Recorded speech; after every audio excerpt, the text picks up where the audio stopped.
안녕하세요. 주요 기사, 경제 흐름 같이 보도록 하겠습니다. 불확실성 완화에 상승 기대가 불안정한 국제 유가는 변수로 일단은 즉 이번 주 주요 증시에 대한 일정인데요. 지금 3월 21일 오늘이죠. 제롬 파월 연준 의장 연설 일단 FOMC 회의가 이제 끝났고요. 금리는 0.25% 이제 올렸다. 정상적으로 간다. 지금 이게 정확한 표현이죠. 빠진 것을 이제 올린 거니까. 그런 식으로 해서 0.25%씩 지금 금년도 회의가 한 8번 정도 있는데 그때그때마다 올려주겠다. 그래서 지금 한 2% 정도, 많게는 3% 그런 식으로 이제 금리를 올려나가겠다라는 거죠. 그리고 이제 우리나라 같은 경우도 지금 한국은행 총재 지금 교체에 대한 이슈가 있죠. 이주열 총재가 지금 이번 달까지 하고 끝나고 이 인사를 지금 문재인 정부에서 할 것이냐, 지금 윤석열 정부에서 할 것이냐, 여기에 이제 굉장히 또 큰 관전 포인트다. 그래서 이 인사권에 대한 논란이 있는데, 지금 이에 대한 부분들을 지금 뭐 정리를 하려면은, 미국식으로, 아예 그냥 취임하자마자 다 나가라. 지금 이렇게 제왕식으로 바꾸든지 해야 되겠죠. 근데 현재 기준으로서는 문재인 정부가 임명을 할 가능성도 있다. 지금 충돌이죠. 그래서 지금 뭐 회담도 안 하고 지금 그런 상황인데 어떻게 끌어갈지 이에 대한 부분들 굉장히 관심이 가고요. 한국은행 총재 공백이 있어서는 안 될 것이다. 이런 의견이 지배적입니다. 그러면서 우리도 선제적으로 금리를 또 올릴 가능성이 있죠. 물가가 안 잡힌다. 24일 미국 3월 제조업 서비스업 구매 관리자 지수 예비치. 그래서 미국 3월 제조업 서비스업 굉장히 또 중요한 또 통계 수치죠. 유럽연합 정상회담 1일차 일단 러시아에 대한 부분들 이걸 어떻게 잡아나갈 것인지 일단은 지금 주말에 지난주죠. 지난 주말에 킨잘 극초음속 지금 미사일을 쏴가지고 우크라이나 지금 탄약고를 타격을 했죠. 그리고 우크라이나 해병대 50명이 죽었습니다. 그래서 굉장히 지금 러시아 전쟁에 중요한 뇌관이 될 수도 있는데요. 킨잘 이 지금 써서는 안 될 무기를 계속 쓰고 있다. 진공폭탄 이런 것들 백린탄 이거 쓰지 말아야 될 거 쓰죠. 근데 국제재판소에서 얘기를 해도 말을 듣지 않는다. 러시아는 막무가내다. 누구도 막을 수가 없다.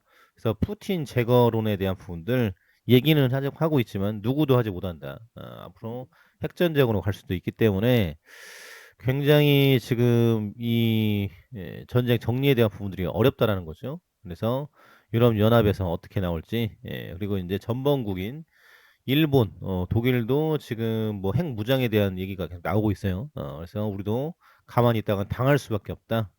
그래서 이 밀고 들어오는 러시아에 대한 부분들, 그리고 이제 푸틴을 지지하는 러시아 세력들도 굉장히 많죠. 그래서 잘 안 잡히고 있다. 그래서 어떠한 대화가 오갈지 굉장히 관심이 쏠린다. 25일 3월 미시간대 소비자 태도 지수 최종치 유럽연합 정상회담 2일차 그래서 이번 주는 이제 러시아 문제에 대한 부분을 어떻게 해결할지, 그리고 이제 바이든 정부도 얘기를 하겠죠. 또 이제 미국의 제조업 서비스업에 대한 부분들, 또 이제 뭐 월 말이다 보니까 굉장히 관심이 가는 이슈들이 많이 있다. 그래서 인플레이션 금리 상승, 지정학적 리스크 등 상존하지만 휴전 협정과 FOMC 금리 결정 가이던스를 명시한 것의 불확실성이 완화됐다. 근데 문제는 이제 원자재가 폭등이죠. 특히 이제 전기차가 문제입니다. 이 니켈, 망간, 알루미늄 이런 가격들이 올라가다 보니까 전기차를 지금 만들어내기가 어렵다라는 거죠. 가격이 상당히 껑충 뛰었다. 그래서 전기차, 반도체도 마찬가지죠. 지금 뭐 삼성전자 같은 경우도 네온을 또 이제 수입을 해야 되는데 가격이 굉장히 또 올라가고 있다. 그래서 지금 쉽지가 않다라는 부분입니다. 그래서 일단 이번 주도 쭉 봐야 될 것 같고, 러시아에 대한 이슈로서 24일 조 바이든 미국 대통령의 유럽 방문 일정에서 러시아와 우크라이나 사이 평화협정 진전이 나타날 수 있다는 점, 그리고 지금 바이든 대통령은 벨기에 브뤼셀에 방문해 북대서양 조약기구 나토 29개 회원국 정상들과 만날 예정이다. 그리고 이제 러시아 왕따 전략은 이어지고 있고, 니네 거 원유를 안 쓴다, 라는 부분들 계속적으로 가져갈 것이다. 이런 대목이죠. 지금 북한에서 또 미사일을 쐈죠. 윤석열 후보 겨냥 한미연합훈련의 전쟁 위험 초극단 남국 책임지라우. 지금 이런 대목인데, 일단은 앞으로 김정은이가 지금 작정하고 미사일을 이제 계속 쏠 겁니다.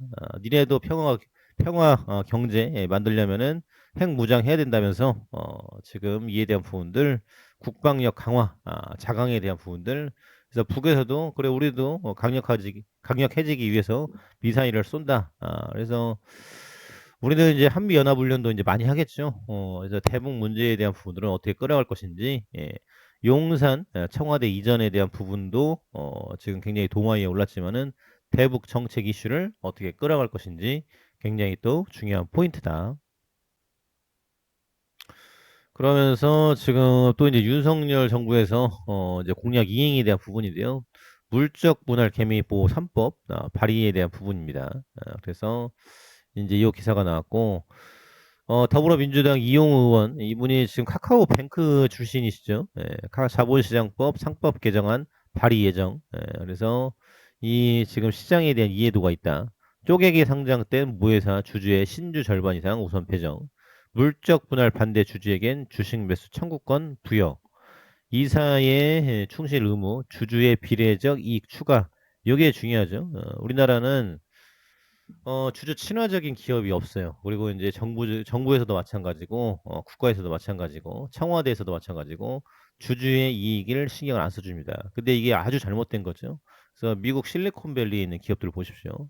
이거 안 되면은 그냥 대표이사 자르는 건 일도 아닙니다.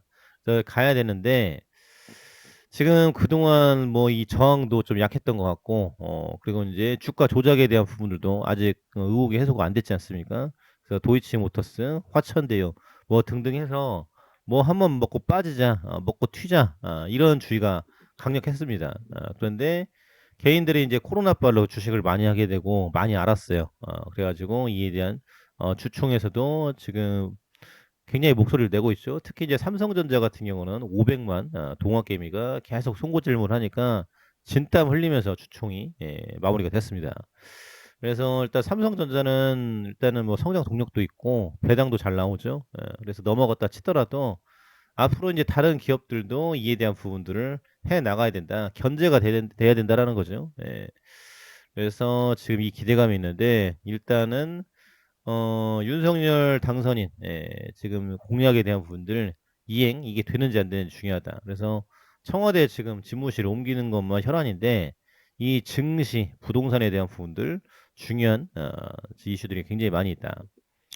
그래서 쪼개기 상장 시 신주 50% 이상 모회사 주주의 우선 배정. 일단 카카오, 지금 LG 화학이죠. LG 에너지 솔루션 이런 부분들이 굉장히 또 이슈가 있었는데 요거를 하겠다. 그리고 민주당에서 이제 급하니까 선제적으로 하는 모습들이 나오고 있어요. 그래서 이제 부동산 세금 같은 경우도 지금 이제 선제적으로 민주당에서 나오고 있죠. 그리고 윤호중 비대위원장이 안 물러나겠다, 계속 끌고 가겠다라고 했는데 이번 6월 지방선거 이길 수 있을지 굉장히 중요한 포인트고 윤석열 정부가 계속적으로 승기를 잡으려면은 이 민심에 대한 부분들, 이제 공략한 부분들을 이행해 나가야 된다. 특히 이제 금융과 부동산에 대한 부분들 아주 서민들이 관심이 많죠. 그리고 물적 분할 반대 주제 주식 매수 청구권 부여. 상장사의 물적 분할 반대하는 주주에게도 자기 소유 주식을 공정한 가격으로 매수할 것을 회사에 청구할 수 있는 권리, 주식 매수 청구권을 부여한다는 내용도 이번 개정안의 대표적 내용이다. 그래서 투자자는 환영, 여야 논의도 속도 전망. 이게 문제가 뭐냐면요. 발의를 해놓고 통과를 안 시켜요. 일을 안 한다라는 거죠. 출석도 몇 번 안 하고 거대 양당 체제다 보니까 이게 안 된다는 겁니다. 투표도 그렇죠. 그래서 우리는 다당제가 아니에요. 그래서 한쪽 여당이 잘못하면은 다 야당 몰표, 야당이 잘못하면 여당 몰표 이제 이런 식으로 가다 보니까 이게 안 됩니다. 그래서 이번에 지금 공약 이행 속도가 얼마나 빠를지, 이게 지금 중요하다라고 볼 수 있겠고, 소액 주주의 피를 최소화하기 위한 것이다. 그리고 윤석열 당선인의 공정과 상식, 이에 대한 이슈가 도마 위에 올라왔다. 그래서 일단 공매도 기간에 대한 부분들, 요것부터 잡아 나가야 되겠죠. 틀린 시장에 정상적인 주가는 기대할 수가 없다라는 대목입니다. 그래서 지금 많은 기업들이 지금 좋은 기업임에도 불구하고 주가 제자리를 못 가고 있어요. 그래서 삼성전자, 셀트리온, 뭐 지금 뭐 하이닉스, 카카오 이런 부분들 많이 있죠. 그래서 일단은 카카오는 이제 물적 분할 안 하겠다라고 얘기를 했죠. 그리고 이제 NFT 사업도 가속도가 붙고 있고, 지금 등등의 기업들이 많은데 우리 증시에 대한 부분들 정상적으로 만들어 갈 수 있을지 굉장히 주목을 받고 있다. 참고해 두시면 좋을 것 같습니다.